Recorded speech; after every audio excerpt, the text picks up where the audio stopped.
30-سالگی استقلالیت دولتی جمهوری تاجیکستان جمعیت دارای محصولیتش محدود شرکت صدا و سیما در همکاری با مقامات اجرایی حاکمیت دولتی شهر پنجکند برنامه آزمون تاجیکستان خانه امید ما را راه اندازی نموده است. برنامه نوبتی را در یکی از دهه‌های زیبا منظر و خوشباد و هوا دهه ایثار جماعت دهاتی موقعیان ثبت نمودیم. دهه ایثار یکی از دهه‌های آباد و زیبا و پیشرفته جماعت موقعیان بوده. در این دهه دوردست مردم با وجود کار صحرا میکوشند تا فرزندان ایشان خوانده و صاحب معلومات بگردد. دهه ایثار یکی از کلانترین دهه‌ها در جماعت موقعیان بوده. در آن 635 خواجگی که دارای 3965 نفر اهالی است زندگی دارند. مردم این دهه به کشاورزی مشغول بوده، به آموزش علم دقت خاص ظاهر می نمایند. ضمن سفر ما گروه ایجادی سراول تشریف بردیم به مؤسسه تحصیلات میانه عمومی رقم 28. مؤسسه ذکر گردیده دارای 22 صنفخانه بوده. در آن در سالهای خوانش 2020-2021 905 نفر خواننده در دو بست تحصیل می نماید. به گفته دیرکتوری مؤسسه رجب و رستم 75 نفر آموزگارانی با تجربه و دارای معلومات عالی به خوانندگان تعلیم می دهند. آموزگاران برای در سطح عالی گذشتن درس‌ها همه سعی و تلاش خود را براه ماندند. نتیجه همین زحمت‌های معلمان است که اکثر خوانندگان پس از ختم مکتب در دانشکده و دانشگاه‌های عالی تحصیل نموده و در تمام ساحه‌ها چی وطنی و چی بیرون از وطن فعالیت نموده ایستادند. گرفتن جایزه آزمون فروغ صبح دانایی کتاب است از جانب رعنا نصرالدین و خواننده این مؤسسه نیز دلیل به گفته‌های بالاست. مؤسسه تحصیلات میانه عمومی رقم 28 امروز به طور زمانوی تعمیر کرده شده یکی از مؤسسه‌های بهترین در شهر پنجکند است. من آموزگار همین مؤسسه مجید باکر جان سابقه کاری 43 ساله دارم. با شرافت استقلالیت در مؤسسه ما بسیار نویگری ها به وقوع آمد. از اون جمله در وقتی که من سرور مؤسسه بودم همین دو صنفخانه که ما داشتیم با یاری تنها آموزگاران ساختیم به مدد یگان چیز از یگان مؤسسه دیگر تشکیلات های دیگر. در دوام استقلال در مقطع ما بسیار نویگری ها دیگر موفقیت ها به دست آمد. از اون جمله من در 3 سال آخر باشد بسیار خوانندگان مقطع ما در مکتب های عالی جمهوری با طریق رایگان قبول میشوند. من در نظر دارم در مرکز سیاسی در کلاسترهای یکم و دوم که اساسا آنها امتحان متمتیک میسپارند. سال گذشته یکی از خواننده ما در بین دو ناحیه صاحب کواته پرزیدنتی در فاکولته متمتیک دانشگاه دولتی خوجان در کورس دوم میخواند. یکی از نویگری های دستاوردهای بهترین ما که شاگردی ما که فخر ما و فخر ولایت ما می باشد رعنا نصرالدین و در آزمون جمهوری فروغ صبح دانایی کتاب است صاحب جایزه گشت که فخر هر یک خواننده اهل عائله و اهل دهه ما می باشد. شما همچون آموزگار همچون فردی که البته برانو تعلیم داده درس داده پیروزی برد او را در چی میبینید؟ چی باعث شد که رعنا توانست که در سطح جمهوری برآمد کند و صاحب جایزه شود؟ پیروزی رعنا از بردباری و از بسیار خواندن وی من میدونم. رعنا که من از سن 5 درس میتیم همچون آموزگاری متمتیک من در همه درس هایم نه تنها همه خواننده های تلقی میکنم که کتاب بسیار خوانم. کتاب بدی بسیار خواندن فوند لغوی طلبه را زیاد میکند. حسی وطن دوستی من جمعش بنابراین کتاب این بسیار چطور شاعری من زمانی ما استادی نظم بسیار بلندپایه رستم وهابزاد میگوید فروغ کائنات از آفتاب است فروغ آدمیت از کتاب است. هر آن کس کتاب میخواند وی البته پیشرفت میشود و همونجا من نبیره های من میخوانند من همه وقت تلقین میکنم که کتاب خوانید و خوانید با کتاب خوانید. شما همین استعداد یعنی آموزگاران همین مکتب استعداد رعنا رو از کی باز یعنی فهمیدند و پی بردند که او میتواند در این گونه آزمون اشتراک وقتی که رانا در جماعت‌های عمومی مکتبی برای من میکرد و بسیار خواننده خودآموز است. زبان روسی خودآموز کرد، زبان خارجی انگلیسی خودآموز کرد و از سن پنجم من درس می‌دیدم. بعد ما حس کردیم که وای طلبه مخصوص یک استعداد خوددار دارد. لیکن باید استعداد خوددار هم تکمیل اگر طلبه ندید خودش. بعد وای بسیار خودآموزی میکند. من مثلا در همه وقت درس‌های ایلوگی می‌دارندم. در درس‌های ایلوگی متماتیک اشلام کرد. در درس‌های ایلوگی داستان محیط خودی من درس می‌دیدم. بچه‌های می‌دادم دخترهای بچه‌ها. مثلا من جبه اونها به صنعتی با خواندگی نشان می‌دادم. همین باید همه چیزی که می‌گه از خود می‌کرد. فقط اساس اون که باید بسیار می‌خواند. در مؤسسه شما باز هم هستند راهنماهای دیگر؟ هستند مثلا راهنماهای دیگر هستند که وای مورد تاکید مثلا من یک دخترک سیم دوم می‌خواند و این همین تابستان در برابر من وای در آدمون همین شهری بود دوری شهری بعد که وای حال کودک از وای در کوک میگلش وای سال سراسیمه میشود. من اکنون نیت دارم که آنده که من همین دستگیری میکنم و همین راهبری میکنم که وای از همین تیم خواندنش گم نکنم. خب نگاه شما درباره سیاست پیشروی ملت در ساحه معارف؟ پیشروی ملت اساسگار سول جناب عالی محترم امام رحمان بسیار شخصی معارف پرورم. مثلا ما همه وقت در آینه نلگونی من جمهوری میبینیم که در اینجا مکتب میکنم، در اینجا باغچه بچگانه میکنم و در همه وقت در همین غمخواری معارف و مدنیت میباشم که من این نشانه اون است که بود من از این سال 2013 تا 2020 بود این چیز ما دستاوردهای عمومی جمهوری به دست آوردن تونستیم بسیار. من بود اثر 20 ساله آموزش چکوری فنهای تکنیک دقیق و ریاضی را بود موندن که این بسیار کاری خوب است. این نشانه اون است که جناب عالی در حق معارف در حق مدنیت کارمندان ما بسیار غمخواری داخل میکنن. خیلی من از دوره‌ای که ما کار میکنیم بعد استقلالیت معاش معلمان یک چند مرتبه زیاد کرده شد و معلمان امتیازهای خوب دادن. من این آزمون ها هم همین است. این آزمون هم اینا ببینید که از بین مردم یافتن استعدادهای برمیان میبرد. استعدادهای جوان میبرفتن. مثلا تا اگر فروغ سید داینه نبود راهنمای کسی نمیشناخت. و این روز با دانش و با ذکاوت و با عقل و فراتت خود و اثبات کرد که و مثلا مکتب ما هم در مکتب ما چنین طلبا میخوانند. در یک دهه دوردستند این شرایط‌های تعلیم و تربیت درست برآورده شده است و سطح سوادی این نشانه همون کار معلمان است البته.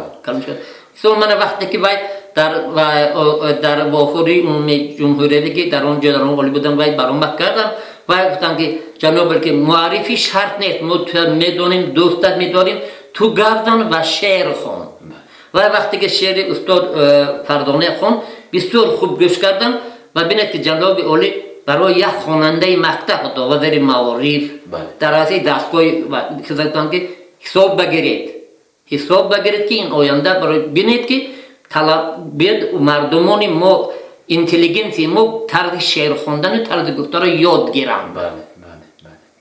زبان دانستن رو باید از رنا آموزید. البته این بیکاران هر کی به زبان خود خواندن گردد دانستن 100 زبان آسان گردد. رنا که زبان تاجیک خوب میداند، رنا که زبان روسی خوب میداند، رنا که زبان انگلیسی خوب میداند، همه سوالها با جواب همه دست بالا کردن که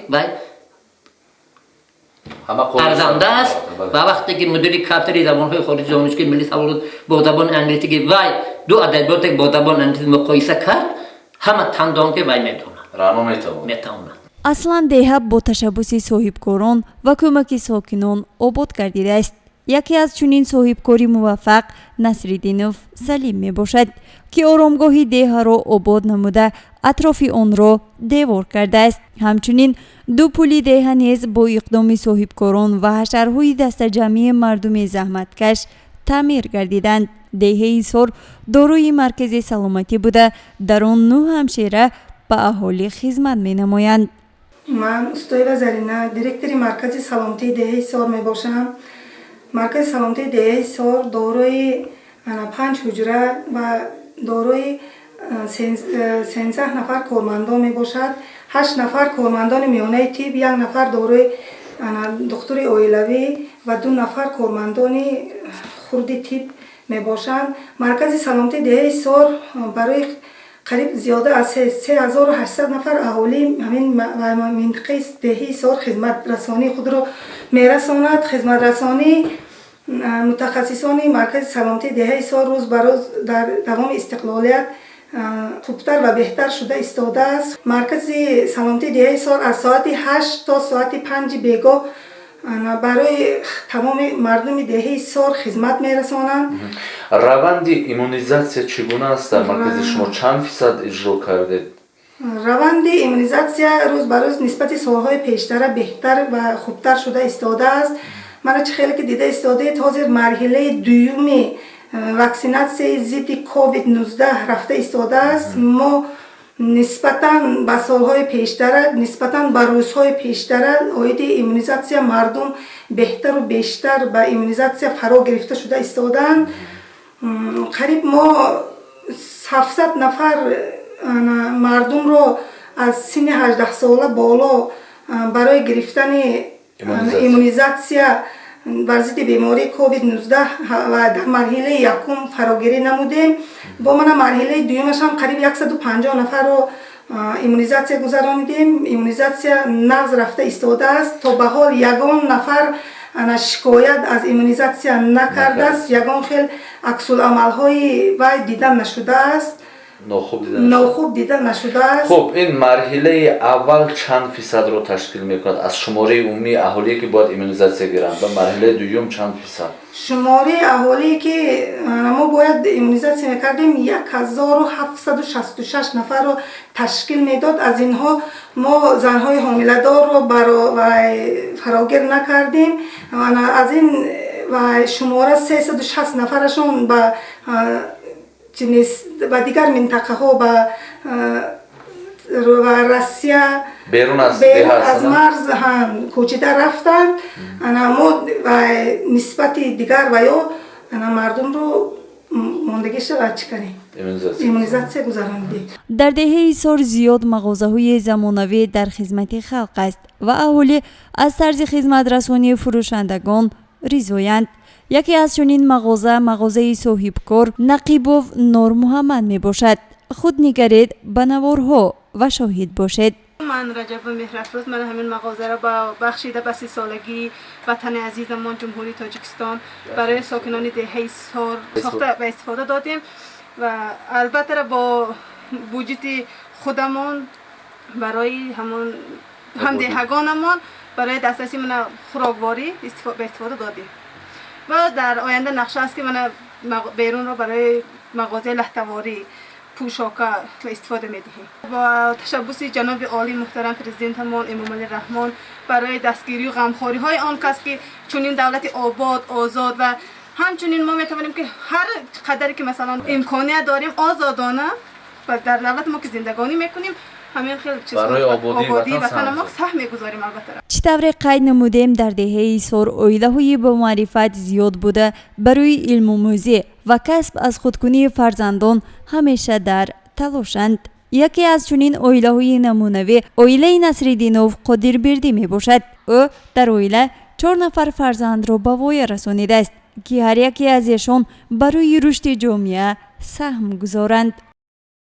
من نصرالدینوف دلشاد ساکن دهه سال 1972 تولد شدم. در همین دهه مکتب میانی رقم 28 دهه سال رو ختم نمودم سال 1990 و بعد با دانشگاه تکنیکی تاجیکستان با نام محمد عاصمی دوشنبه رفته داخل شدم.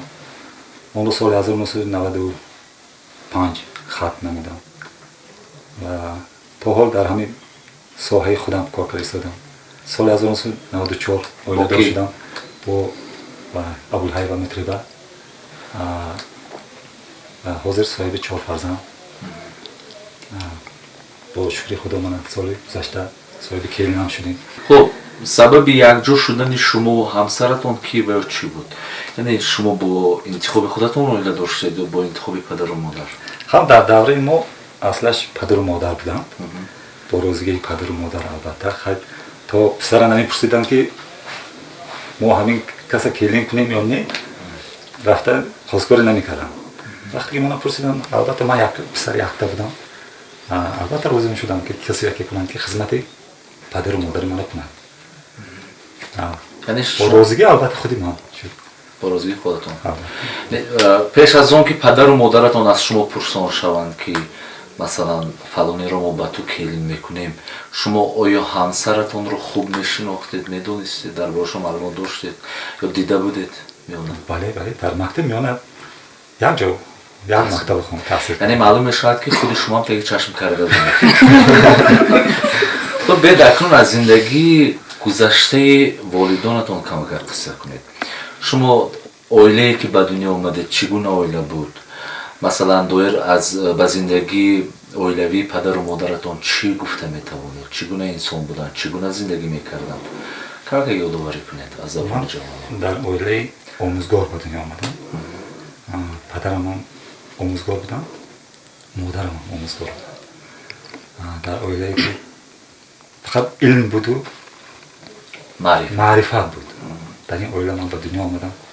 ҳатто мактаба таом кардам, дар тарбияи ҳама мо будам.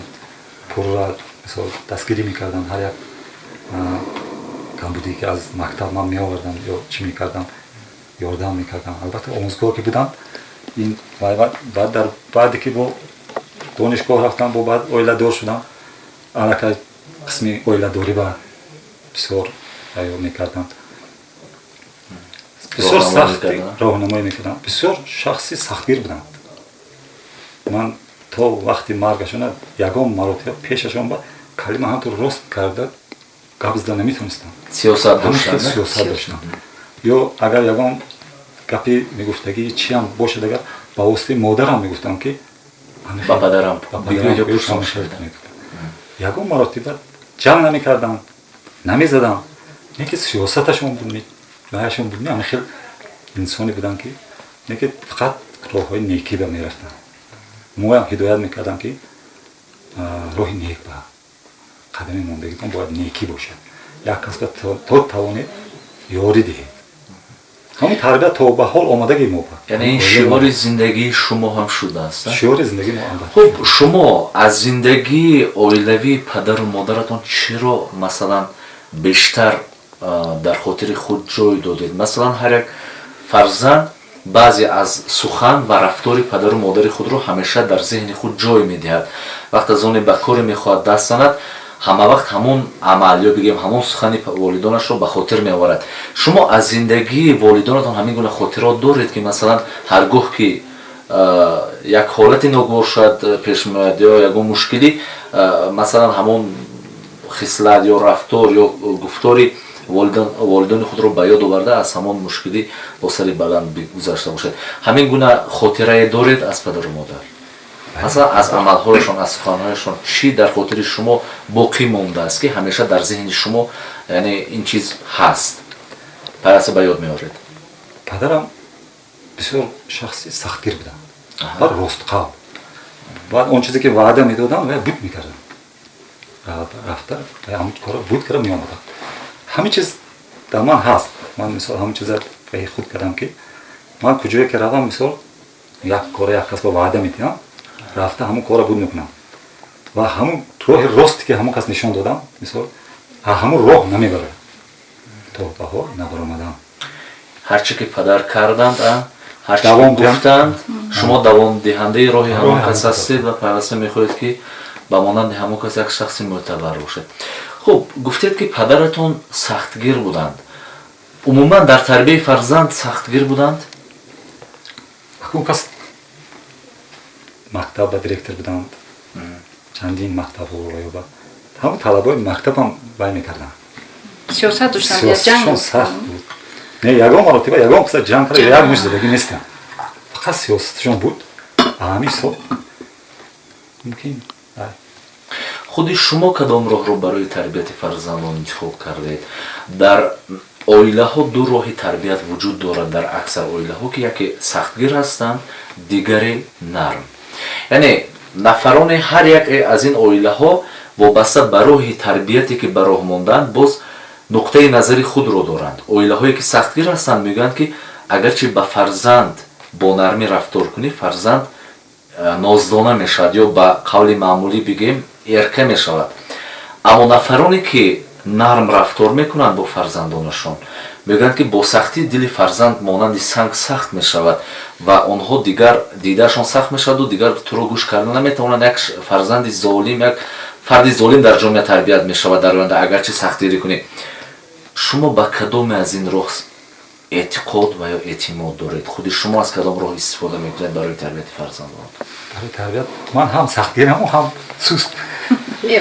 сахтгириятон то кадом андоза асту нармиятон то кадом андоза? то чӣ ҳадде? сахтгир ҳам ҳастед? сахтгир на ба он дараҷае ки мисол он қатари сахтгирӣ ки тарбияти фарзанд вайрон шаваду. масалан донишашон бо ман сахт нестам. лату кӯб ҳам мекунед? не ягон маротиба ягон фарзанд. яъне сахтгир то ҳамон дараҷае ҳастед ки лату кӯб намекунед. хуб нармдилиятон то кадом андоза аст? мақсади ман фақат хондани бачаҳон. масъалаи донишашон бо ман сахт нестам. дигар масъалаашон ба ягон маротиба сахт нестудам. чӣ кор кунам, чӣ роҳ аслан асосан роҳи рост. ки падарам ба ман нишон додам ки ман ин роҳи рост ҳаром ё ки вай манинаш ҳаром манинаш ҳалол гуфта ҳамун чиз ба ман вай мондааст. ман фарзандумам ба ҳамин чиза чикарае ки ана ҳамин роҳе ки рост ки нишон дод боботон ба ман шумона мана ҳамин роҳ куди мере. бояд ба дастсари шумо бояд инҳо давом диҳанд. бо инҳо давом диҳандаи ҳамун чиз бояд бошад. хуб лутфан шумо бигӯед ки дар баъзе оилаҳо ҳаст ҳолатҳое ки дар аксар маврид ҳама аъзоини оила бо ҳамдигар муросо надоранд. сабаби ҳамин гуна нофаҳмиҳое ки дар баъзе оилаҳо ба вуҷуд меояд ё омадааст дар чӣ аст? нигоҳи шахсии шумо доир ба ин мавзӯъ чист? ин вобаста ба худи ҳамун оила аст. мисол зану шавҳар ки мисол акун як вақте мешавад ки зан ба ҳам мегӯяд гапҳои чӣ мегӯяд. як вақти мард яке аз онҳо бояд бардорад, яке аз онҳо бояд тоқат кунаду худаш як тараф гирад. мумкин ҳамин ҳолатка як нами бардона якдигар нофаҳмӣ мешавад.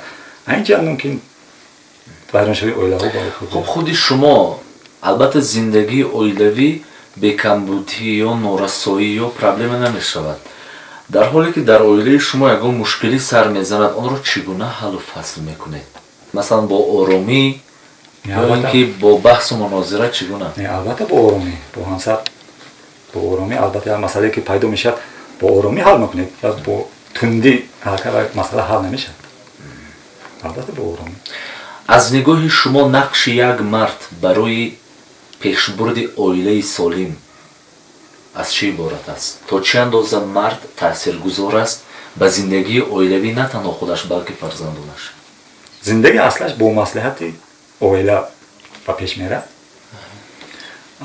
вақте ки фарзандатон ба як проблема як вай мешавад, мисол ба мушкили яке дучор мешавад фарзандатон ва мегӯяд ки бо худи ҳамун куди чун дӯст бояд муомила кунед. чун дӯст муомила кунед ки чун бародар чун муомила кунед. не роҳи кор ин хел не ин хел гуфта мумкин ҳамин вай.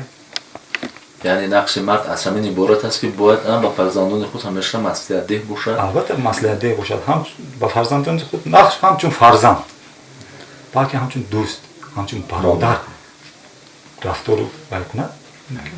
чанд муддат мешавад ки шумо фарзанди худро оиладор кардед? 1 сол мешавад. 1 сол мешавад. хуб муносибати оилавӣ муносибати шумо бо фарзанду келино чӣ гуна аст? муносибати арӯс бо шумо чӣ гуна аст? вақте ки соли гузашта мо келин кара овардем келин мо вақте ки аз қадамашон аз дарвоза монда ака духтари ман шуд. ман ба духтарӣ қабул кардам. то ба имрӯз фарзанди манам. то ба имрӯз ягон хел ҳурматшон наз ҳурмат касонем бояд. ҳай тамом кори зиндагӣ пеш бурдаи дар деҳот чӣ аст? зиндагии рӯзгузаронӣ кори хоҷагӣ аст. ҳамин кора кара омӯзидем. шавҳараш мози дар кор. хуб шумо ғайр аз кори касбие ки доред масалан аз рӯи тахассуси худ имрӯз ҳам фаъолият мекунед. ғайр аз ин боз ба чӣ кор машғул ҳастед? аъзои оилаи шумо ба чӣ кор машғул ҳастанд? масалан бонуҳои хона ба чӣ кор машғул мешаванд дар вақтҳои холигӣ берун аз корҳои хоҷагӣ? من خودم خیلی کار میکنم خب باید وقتی بکنم اصلا اساسا کتاب خوانی با خیلی کار خوجگی زمین اگر در خود دیه ها باشم اگر همه وقت همه دونه زمین کسب اساسی که دیخونه از با کلان ما ماندگی دونه زمین برای که زمین آدم بتون پخته رای میکند که آرام میکند ماینه های من دمگیری میبینم بسیارتر شما احتیاجات خوجگی خود رو با مواد کشاورزی از حساب مهنت خودتون برآورده میسازید یا از بازار هم خریداری میکنید؟ البته هم از زمینای خودمون میگیریم هم از بازار هم میخریم. کدام نمودی محصولات رو شما بیشتر از بازار میخرید؟ یعنی نیاز دارید برای خریداری نمودن؟ خیلی در روزگار چی میره؟ مواد کشاورزی رو من در نظر دارم. نه مواد کشاورزی همه چیز میره. هم بهار که شد در قشلاق چی میمونه؟ همه چیز تمام شد مجبور میخرید. خب در دوام 30 سال استقلالیت شما چی تغییرات ها رو دیدید؟ شما نفری هستید که هم در دوران شوروی زندگی کرده اید هم در دوران استقلال. خب چی نویگری ها شد در دهه شما؟ نگاه شما درباره 30 سال استقلالیت؟ در دوره آنچه آباد شد، دیها آباد شد، دیها کلان شد. اون دهه که وقتی ما بودیم مایده بودیم، مایده چه بود دیها؟ بازی من نمیدونم اون طرفش کجاست. دهه کلان راه ها آباد شد. مکتب آباد شد، مکتب آباد کردم، بانیتسا شد. دوره استقلال. پیشروی ها زیاده. خب فرقیت زندگی امروزه شما از دوران شوروی در چی است؟ در چی میبینید فرقیت زندگی؟ چه فرق داره؟ دوره شوروی اکنون کدام خوبتر است برای شما؟ حاضر دوره خوب است. خوبیش در چیست؟ تمامی چیز حاضر میآوید. تمامی کجای خواهید میروید. دانشگاه کدام و یکی باشد میرید داخل میشید. خب یعنی آزادی است. آزادی است. بهترین نعمتی که از استقلال دیدید آزادی است. آزادی است. آزادی سخن، آزادی کلام. خب سلامت باشید. تشکر. من عبدالحی مطربه سال 1976 در دهه سال پدید آمدم. سال 1992 مکتب میانه رقم 28 رو ختم نمودم.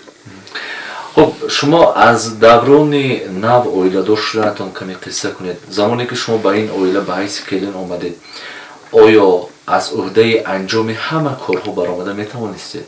البته مادر رو تیار میکردن، دختر رو پخت و پس همه چیز که بعد چند وقتی که اینو بعد از خواستگاری تیار کردن میدونستن اینو همچون دستیار میبیارن اینجا. مادرم من الکی تیار کرده بودم. آماده کرده بودم. بعد نمیتونستگیم خدا رحمت خوشتامانه دستی من راست کردن همه دیگه کارهای زندگانی با. خب درباره خوشتامانتون کمی قصه کنید چون عروس ها با خوشتامان ها بیشتر نزدیک هستند. ایشان چگونه زن بودند؟ چه خصلت‌هایی داشتند؟ شما از ایشان چرا آموختید؟ خوشتامانم بسیار زندگی حلیم خاکسار آدم شهرم بودم. بسیار خاکسار و مهربان بودم. همگی ما 5 سال زندگانی کردیم اون کسکتی. دوامی همون 5 سالم بسیار آرزوهای حواسای کلان کردم. بعد یک دکیلین که بودم یک بار گپی کنده و آواز بلندشانه نشنیدگم همین 5 سال. خب شما هنگامی که به خانه پدر و مادرتان میرفتید در همان سالایی که خوشدامن و پدر عروستان بودن در حیات از کی اجازت میگرفتید پیش از همه؟ البته خوشدامن و پدر هستم. بعد از شوهرتان؟ شوهرم استودنت بودن نبودن و وقتا تلفن بایم نبود. بعدش کار با رفتم من پورا یعنی عهده‌داری شما برداشت خوشدامن و پدرستان بود. اپا جان یک چی از شما بپرسم که در بعضی عائله ها اگرچه هم در اکثر گوییم اشتباه نمیکنیم مناسبت کلین و خوشدامن با هم دیگر درست نمیآید. شما سبب انمین دوری نافهمی که بین خوشدامن و کلین به وجود میبیاد در چی میبینید؟ چی باعث شده است که خوشدامن و کلین ها با هم مراسم نمیکنند؟ فکر شخصی شما البته. این با حال اظهار نظر کردیم من درست نبود که چیزی که من کم کلین داره یک سال کلین یک ده. البته یک سال تجربه دارید. Niki mana kelin گفتن این کس اومدن که من تویم پسرم زنته ممکن کلین شود این کس همچون دختر قبول کردم و یکون خطوگش ندیدگم یکون وایش حالی عیبش ندیدگم وابسته به کلی صحبت مرا چقدر ایزان میکنن منم ایزان میکنم اینا.